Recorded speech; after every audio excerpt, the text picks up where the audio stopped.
Good evening buddy, RK is this side and स्वागत है आपका आइसर मोटर की एनालिसिस वीडियो में।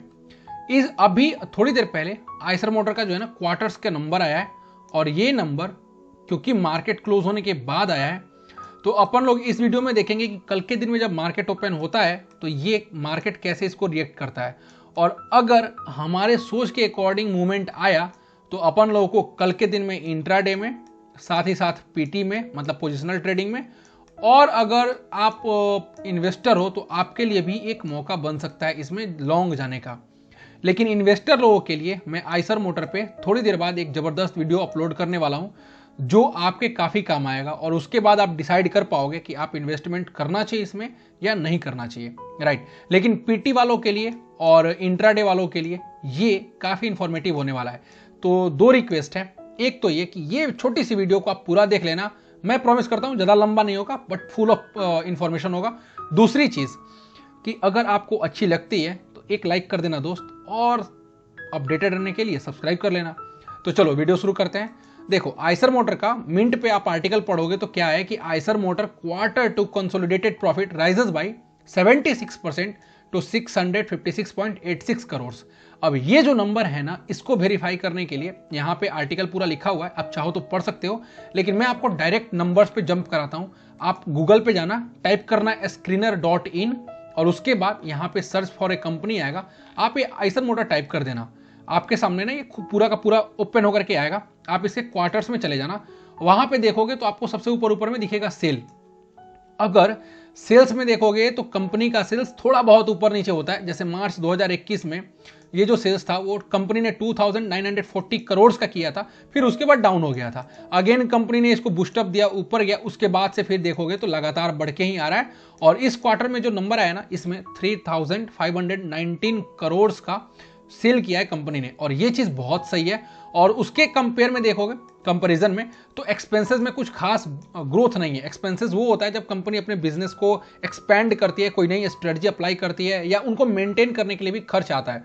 तो ऐसे कंडीशन में अगर ग्रोथ सेल का जो है ना ग्रोथ बढ़ रहा है और उसके कंपेयर में एक्सपेंसेस थोड़े बहुत बढ़ रहे हैं लेकिन उतने कंपेरेटिवली उतने ज़्यादा नहीं बढ़ रहे हैं, तो ये हमारे लिए बहुत सही होता है और ये चीज़ कहीं ना कहीं प्रॉफिट में निकल करके दिखती है। अब ये चीज़ आप यहाँ पे देखोगे, नोट करोगे तो पिछले बार जो सितंबर 2021 है उस समय कंपनी का प्रॉफिट कितना था, 373 करोड़ का नेट प्रॉफिट दिखा रहा हूँ मैं आपको।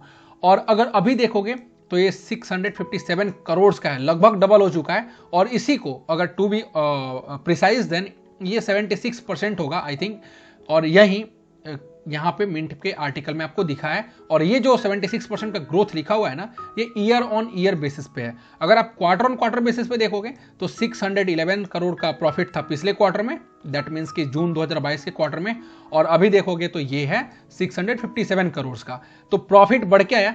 तो कहीं ना कहीं कल के दिन में शेयर को, अगर शेयर मार्केट को ये अगर चीज़ अच्छी लगती है, उनके एक्सपेक्टेशन के अकॉर्डिंग होता है, तो इसमें एक अच्छा खासा मूवमेंट देखने को मिल जाएगा। अब देखो सेल्स बढ़ा है, एक्सपेंसेस कंपैरेटिवली उतने नहीं बढ़े हैं, और प्रॉफिट भी अच्छी खासी हुई है क्वार्टर ऑन क्वार्टर बेसिस पे भी और ईयर ऑन ईयर बेसिस पे भी। तो अब आप नीचे आ जाओ, बैलेंस शीट पे देखोगे तो कुछ और चीजें आपको अच्छी देखने को मिलेगी, वो है रिजर्व्स। कंपनी के रिजर्व्स बढ़े हैं। साथ ही साथ जो देखोगे ना ये मार्च 2022 के क्वार्टर की बातें कर रहा हूं मैं। अच्छी चीज जो कंपनी में है कि ये अपने जो बोरोइंग्स है ना उसको कंपनी ने कम किया है, और अभी जब मार्च 2023 आएगा तो उस समय जो नंबर्स आएंगे उसमें पता चलेगा कि इनके बोरोइंग्स कितने कम हुए। तो देखोगे तो कंपनी के ऊपर जो डेट है, कंपनी जो कर्ज है वो कंपनी ने कम करा है, किए जा रही है। साथ में अपने यहाँ पे देखोगे तो सेल्स को कंपनी ने मेंटेन करके रखा है, बढ़ के ही आ रहा है, और प्रॉफिट भी बढ़ के आ रहा है। तो इसका इम्पैक्ट प्रोबेबली कल के दिन में मार्केट में आपको देखने को मिल सकता है। अब ये इसका वीकली टाइम फ्रेम का चार्ट है। अगर आप ये आर्ली टाइम फ्रेम का चार्ट है। यहां से देखोगे तो आपको एक ट्रेंड लाइन यहां से नीचे साइड में ड्रॉ कर सकते हो। अब मैंने ये क्यों ड्रॉ किया वो मैं आपको बताता हूं। देखो यहां पे जस्ट एक सेकेंड, ये देखो यहां पे कंपनी का जो शेयर है ये यहां से ऊपर गया, शेयर प्राइस ने यहां हिट किया, नीचे आया, अगेन यहां पे दोबारा से रेजिस्टेंस का काम हुआ, और जब इसको यहाँ पे ब्रेक कर दिया कंपनी ने, मतलब इस शेयर ने, तो ऊपर जाने के बाद एक रिटेस्टिंग हुई इसी रेजिस्टेंस लाइन की, मतलब इसी लाइन का, हॉरिजॉन्टल लाइन का, जो पहले यहाँ पे रेजिस्टेंस, यहाँ रेजिस्टेंस, अब यहाँ पे जब इसकी रिटेस्टिंग हुई ना तो ये सपोर्ट का काम कर गया। और जब ये ऊपर गया तो हाई लगाया इसका, ये हाई जो है वो 3893 का है। फिर जब नीचे आया तो एक बार यहाँ बॉटम का फॉर्मेशन किया, दोबारा बॉटम, यानी कि डबल बॉटम का फॉर्मेशन हुआ। डबल बॉटम का एक रूल है कि जब भी डबल बॉटम का फॉर्मेशन होता है तो जहां से फॉलिंग आई होती है, यहां से फॉलिंग कहां पे आई है 3893 से, तो कायदे से इस स्टॉक को वहां तक जाना चाहिए था, यहां तक जाना चाहिए था। और अभी ये ऊपर में जाकर के यहां से 3791 से रिटर्न आ गई है। लेकिन क्योंकि नंबर्स अच्छे आए क्वार्टर के, तो उम्मीद है कि कल के दिन में ये इसको ब्रेक कर दे। अगर ब्रेक करता है तो यहां से 2% का गैप है, ये आपको इंट्राडे में 2% के आसपास का मूवमेंट आपको दिख सकता है। अगर बहुत अच्छा लगा, कंपनी का जो नंबर्स है वो मार्केट को बहुत अच्छी लग गई, तो वैसे कंडीशन में आप देखोगे तो वीकली टाइम फ्रेम में यहां पे आपको एक रेजिस्टेंस बनता हुआ दिख रहा है। वो रेजिस्टेंस है 3893 के आसपास का। 3800 यहां पे चले जाओगे तो 93 ये दिखेगा आपको। तो ये इसके ऊपर में अगर निकल गया कल के दिन में अगर नंबर्स के बिहाफ पे, उसके अच्छे रिजल्ट्स की वजह से अगर ये इसको ब्रेक कर देता है, तो फिर आपको 10 से 12% का जो है ना एक अच्छा खासा 1 से 2-3 वीक के अंदर में मूवमेंट आपको दिख जाएगा। 10 से 12%, 15% तक का मूवमेंट आपको देखने को मिल सकता है आइसर मोटर में।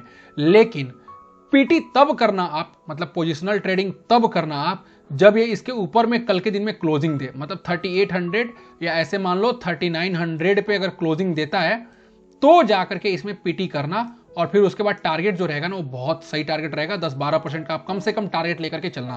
क्योंकि प्रीवियस टाइम में यही हुआ है, एक बार ये 10 से 12% भागता है, थोड़ा बहुत कंसोलिडेट करता है, फिर उतना भागता है। यहां भी देख लोगे तो वही चीज है ना। तो ये दोबारा से रिपीट होगा 10 से 12% के आसपास का, क्योंकि ये स्ट्रॉन्ग रेजिस्टेंस है। यहां पे देखोगे तो एक बार 2 बार, तो इसको ब्रेक करने के बाद आराम से इतनी मूवमेंट आएगी ही आएगी। लेकिन कल के दिन में जब ये ब्रेक करता है इसको, ये जो ट्रेंड लाइन अपन लोगों ने ड्रॉ किया है, तो इंट्राडे में कम से कम 2% का टारगेट आपको इमीडिएटली मिलेगा। हो सकता है कि थोड़ा ज़्यादा भी मिल जाए, लेकिन इतना तो मिलना चाहिए कल के दिन में, ठीक है। तो आइसर मोटर की ये एक एनालिसिस वीडियो थी, छोटी सी थी, आई नो कि छोटी सी है, और काफ़ी आपके लिए उम्मीद है कि इन्फॉर्मेटिव रही। अगर आपको अच्छी लगी तो एक लाइक कर देना दोस्त, और अपडेटेड रहना है तो सब्सक्राइब कर लेना। एक और बात आपसे जो बोलना चाहता हूँ जाते जाते, मेरे को आइसर मोटर पर्सनली बहुत बहुत बहुत सही लगता है, क्योंकि इसके जो सीईओ हैं या सीओओ हैं सिद्धार्थ लाल, उन्होंने कंपनी को जो है ना फर्श से उठा करके और आसमान तक पहुंचा दिया। और मैं इसके ऊपर में एक छोटी सी वीडियो 5-7 मिनट की वीडियो जो है ना लाने वाला हूं, जो आपको काफ़ी मदद करेगी और साथ ही में ये भी बताएगी, मतलब कि मैंने रिसर्च करा है थोड़ा बहुत, तो आपको ये बताएगी कि कंपनी का जो फ्यूचर है वो कितना सही हो सकता है और कितना आगे तक क्या मतलब कि जा सकता है, और क्या फिर से ये आपको एक मल्टी बैगर बन सकता है। क्योंकि ये एक बार इसने प्रूफ करा है मल्टी बैगर बन करके।